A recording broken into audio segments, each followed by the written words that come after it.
Super Smash Bros. Ultimate really is the most ultimate crossover of all time. With over 89 unique characters, 115 stages, 82 items, a lengthy campaign mode, hundreds of songs, dozens of game modes, thousands of spirits, I think it's safe to say it has definitely earned itself the title of best fighting game of all time. But with this many fighters, it's no surprise that some of them aren't so great. I know not all of them are going to be as amazing as the funny Minecraft man, but still. So that's why today, I'll be ranking the top 10 worst Super Smash Bros. Ultimate characters. This list is based on how much I like each fighter, how well they control, and whether or not I think they're deserving of being in the game. And I'm not gonna be going off of what all the competitive players think either. I don't give two smash balls about which characters are competitively viable. Says the guy who still plays with items, but anyways, get those no items Fox only Final Destination matches fired up because it's time for the countdown.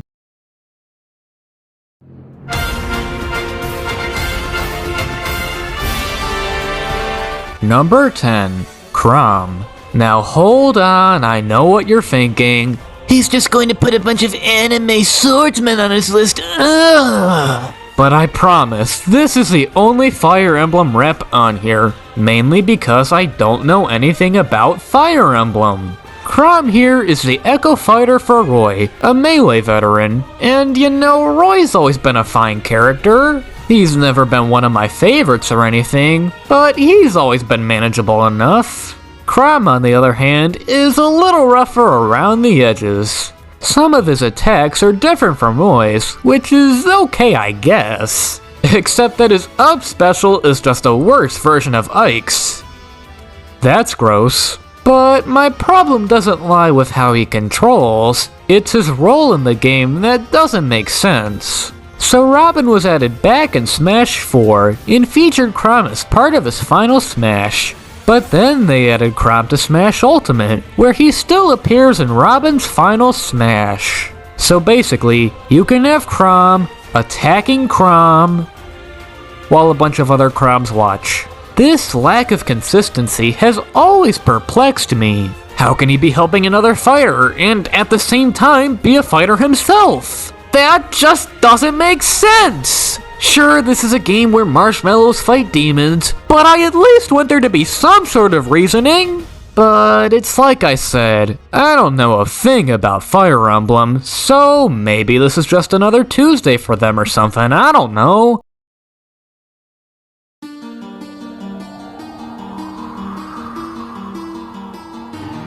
Number 9, Young Link. And here begins the trend of clone characters. And what better one to start off with than one of the first? Young Link is essentially a younger version of Link from Ocarina of Time. Which, given that game's legacy, it makes sense we'd get a rep from it to give it the notoriety it deserves. Because we haven't ever had that before.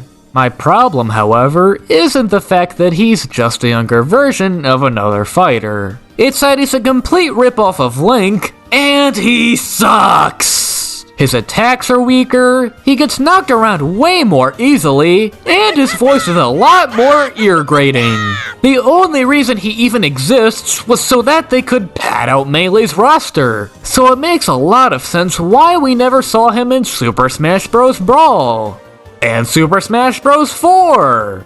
And Super Smash Flash 2! Oh, and don't worry, I didn't forget about Toon Link either. But at least he has somewhat of a reason to be here. He represents the cartoon Zelda games, whereas Link represents the good ones. Young Link, on the other hand, fills a void that was never really empty to begin with. Sure, he is a little different, but at the end of the day, Grandma still doesn't care. Young Link isn't the most offensive character in the game or anything, but I think I speak for everyone when I say we could certainly do without him.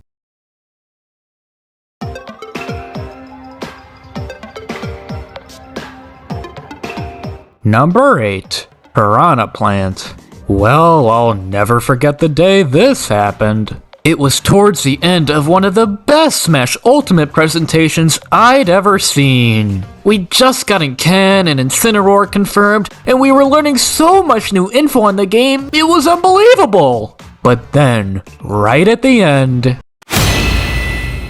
Oh no. It's a plant. A freaking piranha plant. Who on earth thought that, yep, this is worthy of being in Smash Bros? Because I'm sorry, what on earth has this vegetable ever done? Does that mean that other random Mario enemies can become fighters? What about Goombas, Koopa Troopas, Skrull, and Stews? Where does the madness end? And yeah, okay, piranha plants have been in almost every Mario game known to mankind, but you know what else has been in almost every Mario game? Water. Where's my H2O character, Sakurai?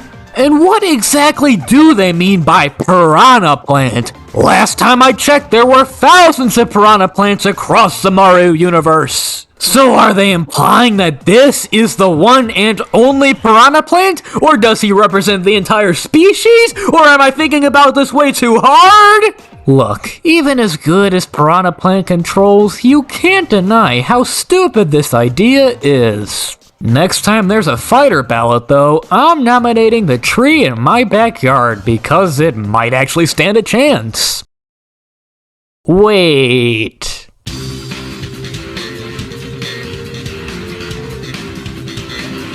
Number 7. Sonic.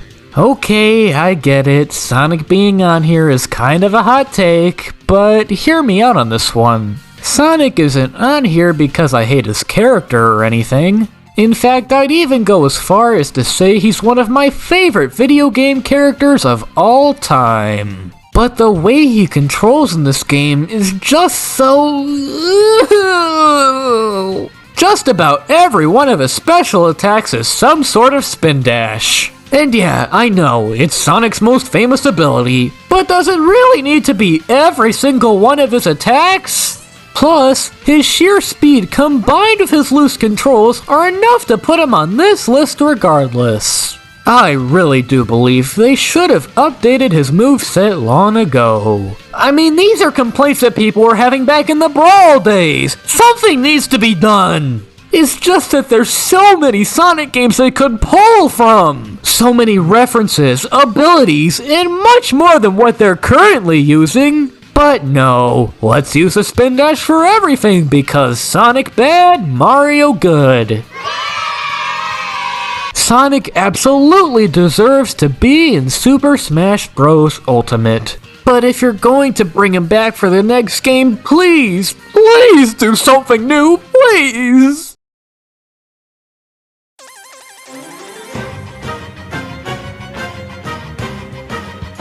Number 6. Greninja. Now, I'm not even going to pretend that I know a thing about Pokémon.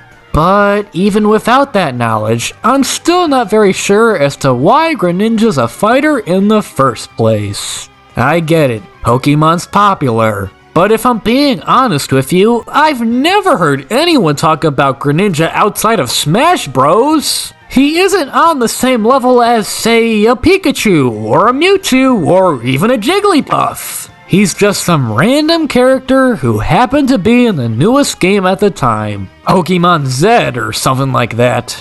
His moveset also isn't anything all too special either. His side special is pretty powerful, but other than that... A counter? Really? And it's not like we didn't already have a water-type Pokemon in the game, we have Squirtle! Or at least we did before they cut him, but still! Maybe if I had a greater appreciation for Pokemon, I'd find this fighter to be a bit better. But as it stands, I don't know if I'll ever be able to understand what all this is about.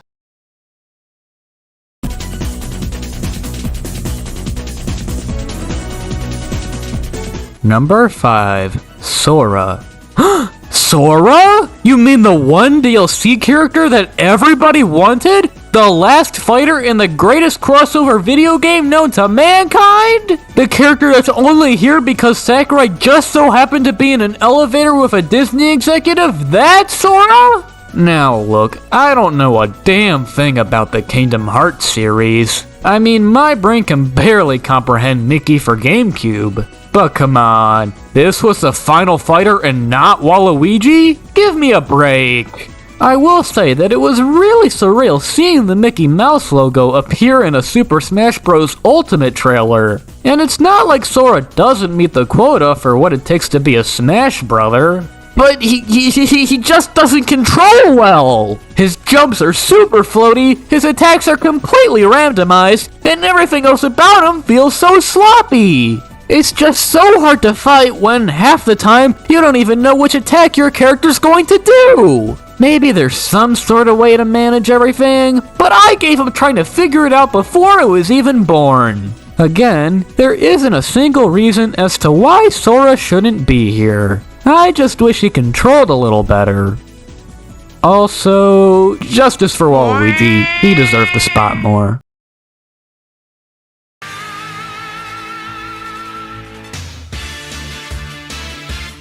Number 4. Little Mech. You'd think a fighter who originates from a boxing series would work pretty well in a fighting game. Unfortunately though, that's not at all the case.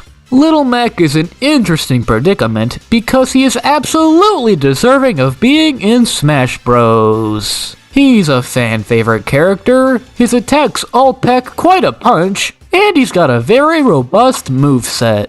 However, his air game here is ridiculously terrible. Little Mech can't spend more than a second off the ground before he drops like a rock and inevitably falls off the stage. This alone makes him one of the hardest fighters to play as because his recovery is so bad. If you're playing on a walk-off stage, sure, he's perfect for that. But most of the stages in this game aren't like that, so 95% of the time, this character is completely unviable. I mean, you know it's bad when they're literally making fun of it during his initial reveal trailer. You ain't no half fighter, man.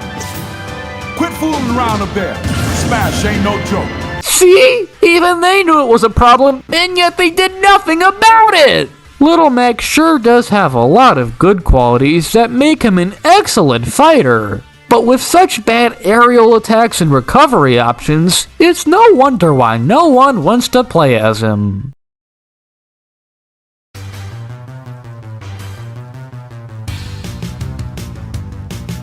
Number 3. Dr. Mario. Now here's a character whose mere existence baffles me. So we've already got Mario, right? And I think we can all agree that Baby Mario, and Tanuki Mario, and Blue Collar Mario, and all the other types of Mario are all the exact same person. But this is where we draw the line? Dr. Mario? What? Did he obtain his own unique status once he earned his PhD? Is it normal to become a completely separate entity once you've achieved a professional medical license? Dr. Mario is another fighter who falls into the realm of clone characters. And just like all the other ones, he's just a worse version of the fighter he was based on. His attacks, his special moves, his final smash are all just worse versions of Mario's, and boy do they stink. Vanilla Mario already isn't that great of a character, so imagine how it feels to be playing as this cheap rip-off doppelganger.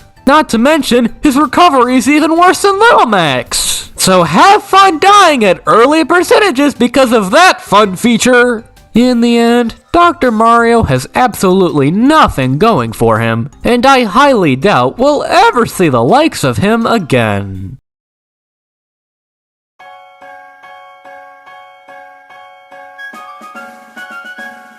Number 2. Olimar. I'm ashamed to admit it, but yes, Olimar is on the list. Sue me. But man, they completely botched his moveset back in Brawl. And to this day, he's still never felt right to me. Olimar's big gimmick is that he can pluck Pigman out of the ground and use them as projectiles. Most of the Pigman will stick onto other fighters and slowly deal damage, but purple Pigman just slam into them instead.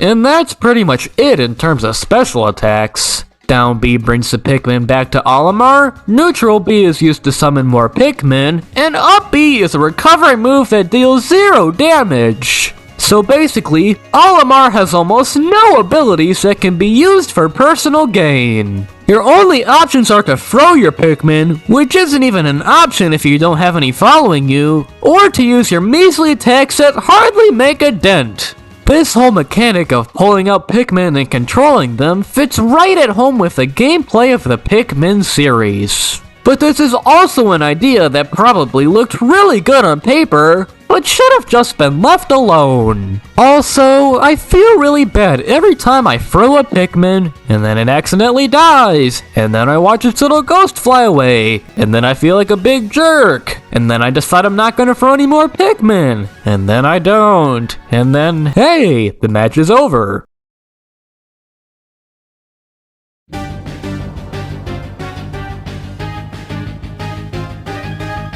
Number 1. Pichu. Let me reiterate that I don't know a Charizard from a chicken, but if there's one thing I do know, it's that Pichu is by far the worst character in Super Smash Bros. Ultimate. Imagine a fighter who deals damage to themselves just for attacking. That doesn't sound very fun, does it? Or what about the fact that they're just another clone character? Except that the fighter they're based on already isn't that great to begin with. Not to mention they're the lightest character in the entire game. So have fun bouncing around and taking stocks at low percentages because boy, isn't that just great?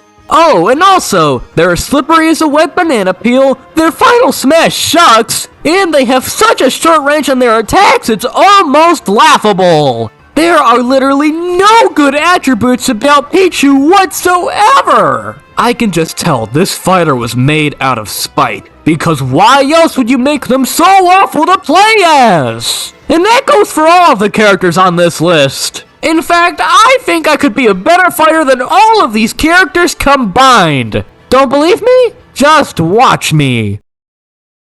Pigman joins the battle! 3, 2, 1, go! Come on!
Pigman wins!